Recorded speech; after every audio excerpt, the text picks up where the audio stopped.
Hello, my fellow odd ones. Welcome back. It's Thursday. Let's bake.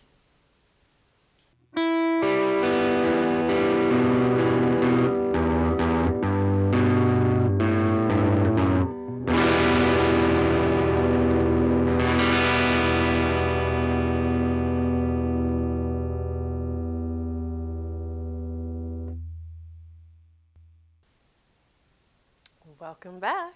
I hope you've all been well. If you're new here, I'm Rhonda.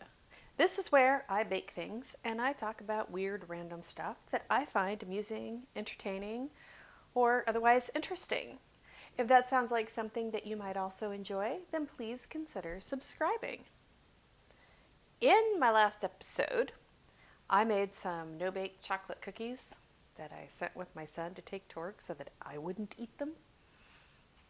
I know I've said I'm not a big sweets person, but every once in a while there are things that I'll eat it. I'll eat it all. And I won't even feel bad until I step on the scale. Anyway,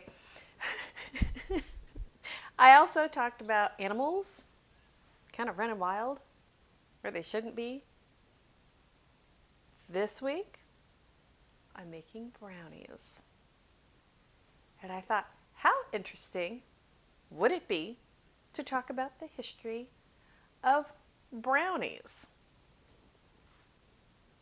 For this recipe, you will need the following ingredients. And if you want to follow along, it's the third recipe listed in the description box. You will need 14 ounces of semi-sweet chocolate, 1 pound of butter, 12 ounces of sugar, 4 ounces of flour, 8 eggs. Optionally, you can use 12 ounces of crushed walnuts. Nobody in my house will eat those in their brownies. And 1 teaspoon of vanilla extract. Go ahead and get your ingredients together, and I will see you right back here. Brownies. A classic. I love a nice, good, soft, chewy brownie from time to time. Oh, so good. And, chocolate. The more chocolate, the better. I'm all about the chocolate. So, how did we Americans come to love this tasty, delectable treat so much? Well, in order to get to the history of the brownie, we must first talk about the history of chocolate. So I have melted the butter and the chocolate, and I have whisked together the sugar and the flour, and I've already added 1 teaspoon of vanilla to my chocolate. So now we're going to start mixing in the flour. So, for chocolate, we have to go back to the year 1670 when Dorothy Jones and Jane Barnard each petitioned the city of Boston to, quote, keep a house of public entertainment for the selling of coffee and chocolato. I think I said it right. Their petitions are one of the earliest documentations to the presence of chocolate in the British colonies. And as weird as this is about to sound to chocolate lovers everywhere, originally, chocolate wasn't really initially, it was met with mixed reviews. Finish the assist.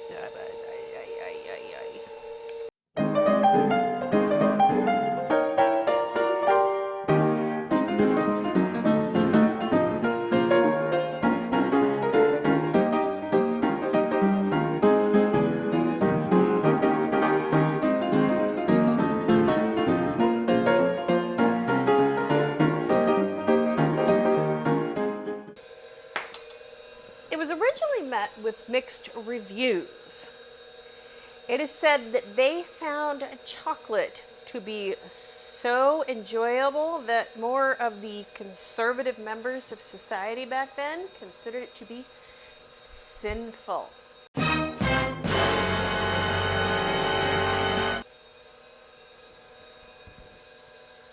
This did not stop chocolate from gaining popularity,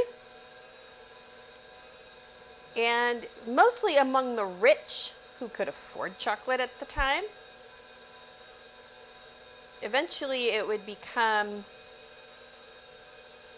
fashionable, I guess, to not only consume chocolate but also to gift it. And I guess maybe they were showing off their wealth when here is my gift of chocolate to you. This is how much money I have.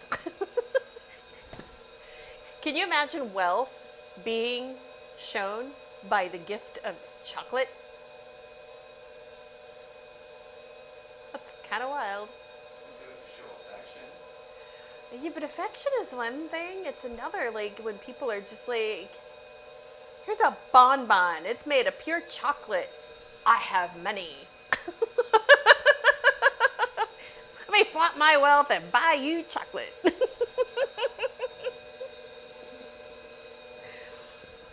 And it really was wealthier families that often enjoyed cups of chocolate with their breakfast. That would be around the late 17th, early 18th centuries in New England. They would prepare it the way that it was prepared in Europe, using a chocolate pot made of either tin, copper, stone, or if you had the cash, silver. The pots were taller than a traditional teapot, and they had a hole like in the top of them where you could put like a mill or a stirring rod that could be moved around so that you could continually stir it, and a rough cake of chocolate would be placed in it with water, and then you would boil it until it was frothy, and then you would add sugar to it like you would coffee or tea. Sometimes even milk or wine. So I've got the eggs in this bowl. I'm just going to dump them in here. Ooh. I don't know. It wasn't really clear, you know what I mean? Can you add them all together? Do you have to add them one at a time and incorporate it in? I don't know. I've seen different people do different things while putting their eggs in their chocolate. So there we go. And I got a mess.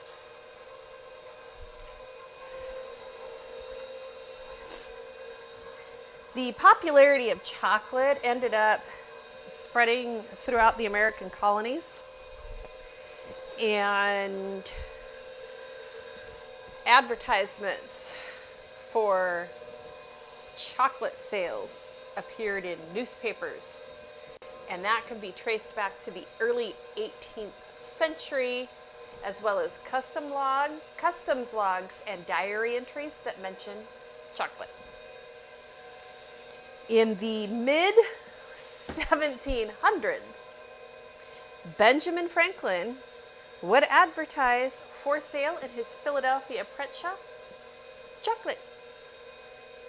He believed that chocolate had the ability to improve health and spirit, and as such, he recommended chocolate for the treatment of smallpox.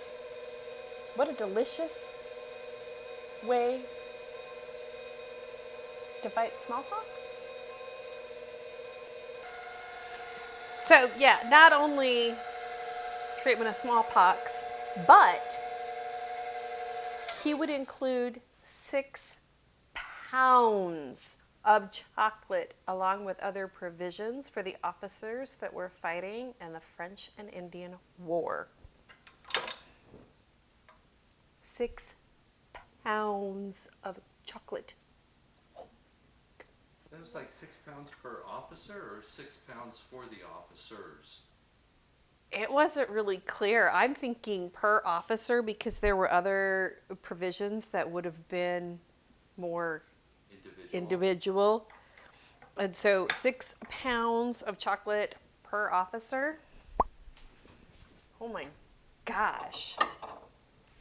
That's an obscene amount of It's chocolate. an obscene amount of chocolate.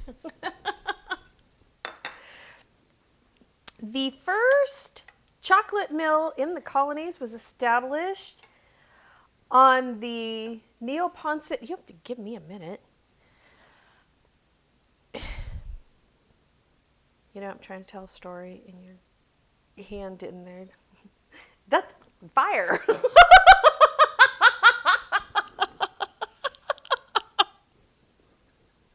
I'm Wipe sorry. it all off.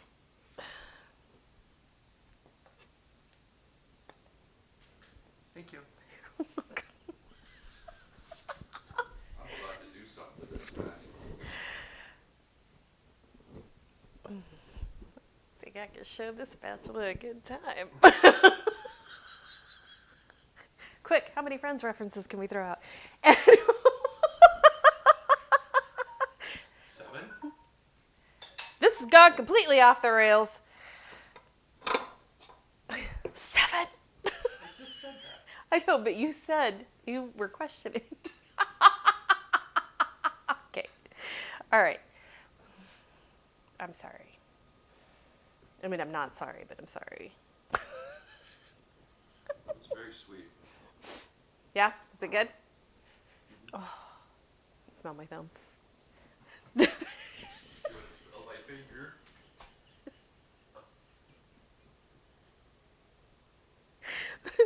Oh, look, squirrel!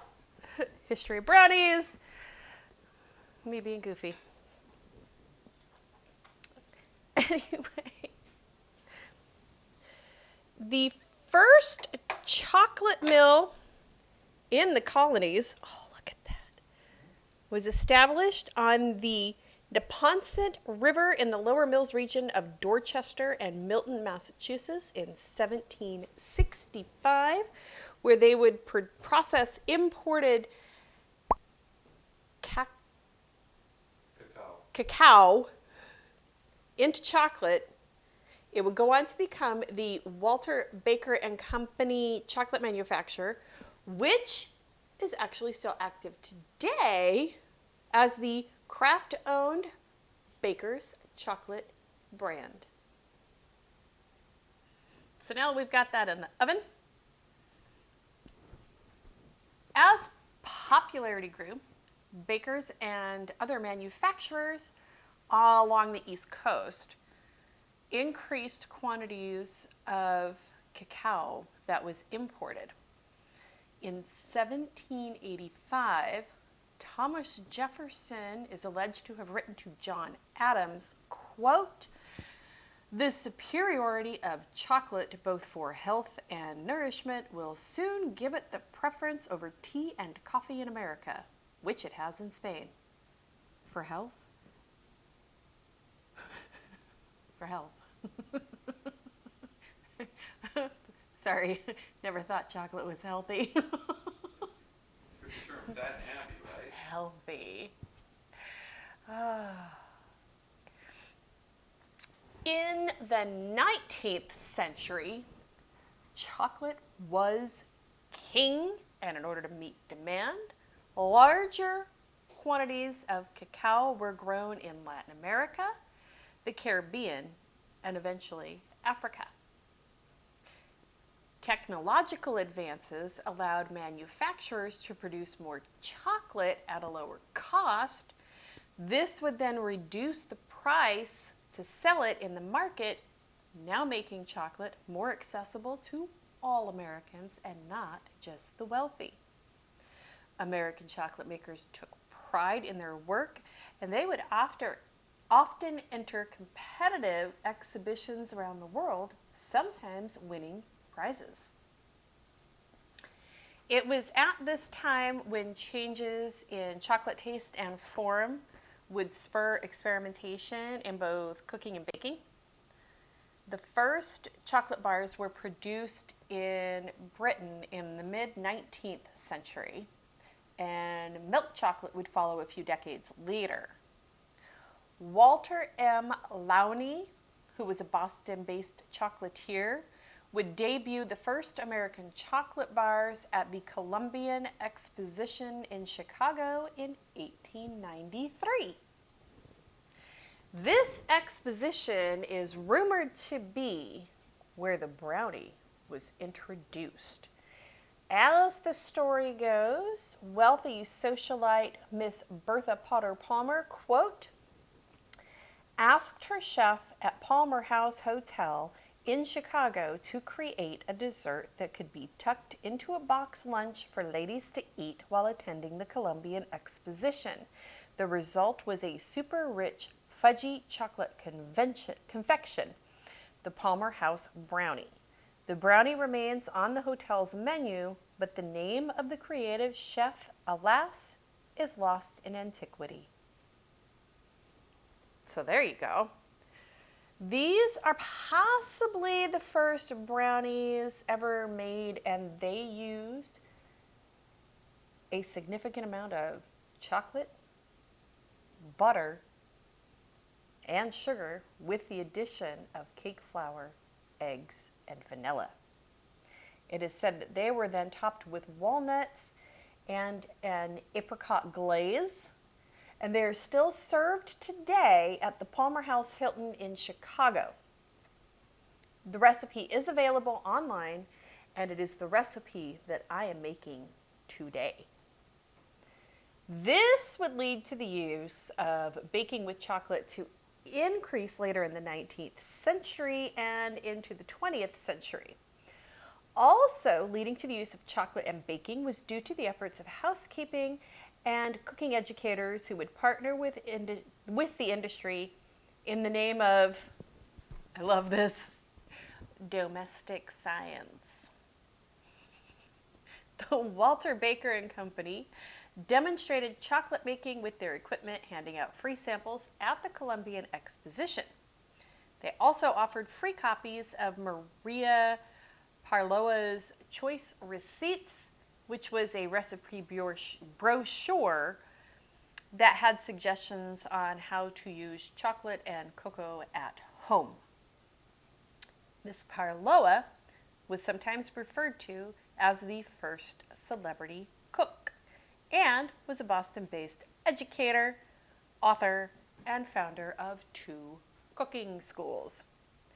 There was a large movement of educators dedicated to teaching women domestic science skills. She partnered again with Walter Baker and Company to print out the iconic 1909 book, Chocolate and Cocoa Recipes and Homemade Candy Recipes, which I think is still available for purchase. Advances in science also helped to transform housekeeping and cooking tasks, which were mostly carried out by women, and it would improve sanitation, the advent of gas and electricity in the home, and the many tools and concepts designed to make the task more efficient and businesslike. This would include the innovation of level measurements from Fanny Farmer as opposed to weighing quantities, or the notion of a pinch, a dash, or a smidgen. Personally, I like to weigh some of my things, like flour especially, because it's more consistent, really, honestly. And I got no time to be sitting there trying. Flour. I digress. With these pioneers in homekeeping education was born home economics, which would go on to be taught in schools. I took home ec. Sadly, this is no longer an option in education, which I actually honestly think would be beneficial for, today's young people. It's likely thanks to this and the increasing popularity of cookbooks, magazines, and cooking schools that brownies would come to be known throughout the entirety of the United States. It is unknown who published the first brownie recipe, But Fannie Farmer's 1896 Boston Cooking School cookbook does include a recipe for brownies, but those brownies don't contain chocolate, which is weird. And I'll post that recipe in the description box. The first known publication of brownies using chocolate might be from Service Club of Chicago's 1904 cookbook and is called Banger Brownies, which is likely a reference to a long told but not yet substantiated story that chocolate brownies originated in Bangor, Maine. I will post that recipe in the description box as well. This would be all around the same time that Eleanor P. Quimby's Home Cookery was published in Laconia, New Hampshire, with the exact same recipe as the Service Club's Banger Brownies recipe. But she added a little salt and a teaspoon of vanilla. This leads to the theory that each of these recipes actually derive from the same recipe, which the story is Mildred Brown Schrumpf, I'll put her name here, whose nickname was Brownie, was the first to publish the recipe. But when you consider that Mildred wasn't born until 1903, it kind of takes away credit to the story that it was her. Just saying. There have been more recipes that have followed, and now we actually have box mixes that we can purchase to make brownies. In the 80s, they had microwave brownies. And it almost eliminates the need for baking from scratch and home economics classes, which is unfortunate.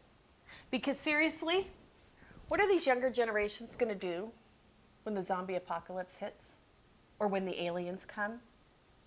They will starve. They won't know how to make anything because McDonald's isn't going to be around. For those of you that aren't aware or are unfamiliar with home economics classes, I know they taught them, oh my gosh. I ended up taking them when I was in junior high school in the 80s because I had to. I didn't really pay much attention. I mean, I'm going to be honest.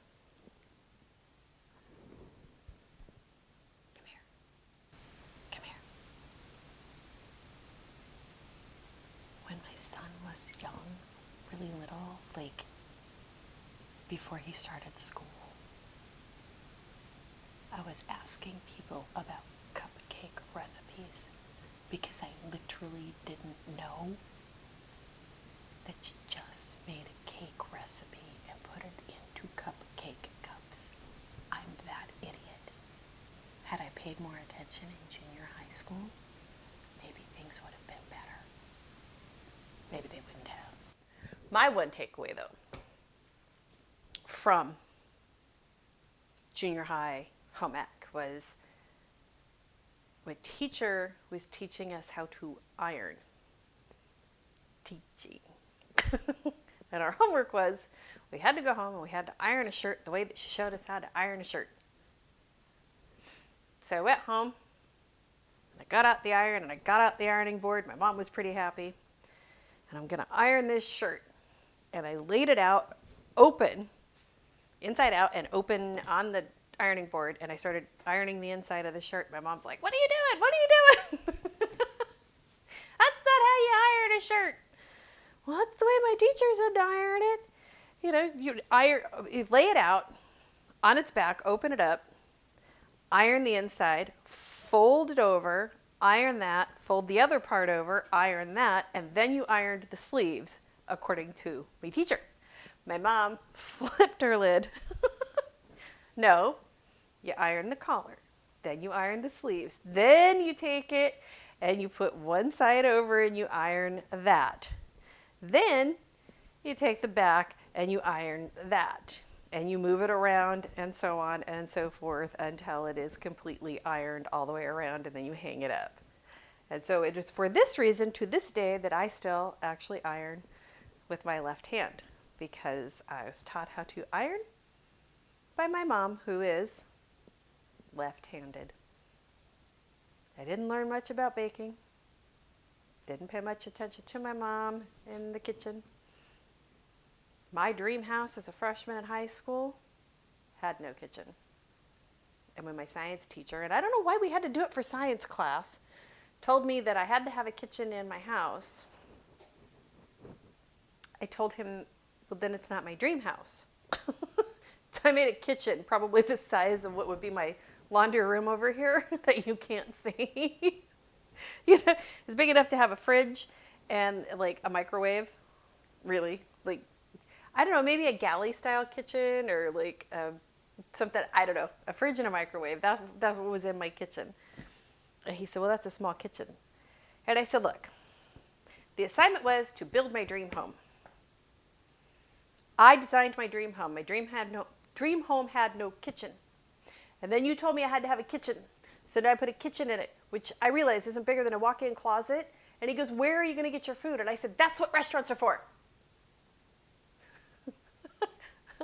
I was Gen Z before Gen Z.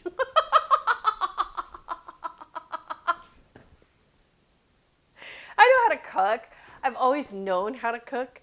I just don't like it. My husband described it as, what did you say? I'm not a bad cook. I'm just a lazy cook. I'm just a lazy cook. And my in-laws, because the joke always was, and I have it hanging, I have it up in my kitchen. You can't see it, but I have a plaque that my mother-in-law got me that says I only have a kitchen because it came with the house. And there's my silly stories. Brownies.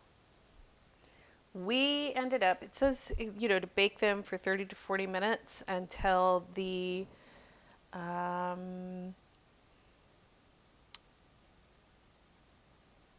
edges are crisp and it has risen about 1/4 inch. Done. But it also says that when you stick a toothpick in the middle, it should still be gooey, which it is. You can make a glaze for it, I guess, if you want, an apricot glaze, but you know, if I wanted something healthy, you know, like apricots with my chocolate, well, then I wouldn't eat chocolate.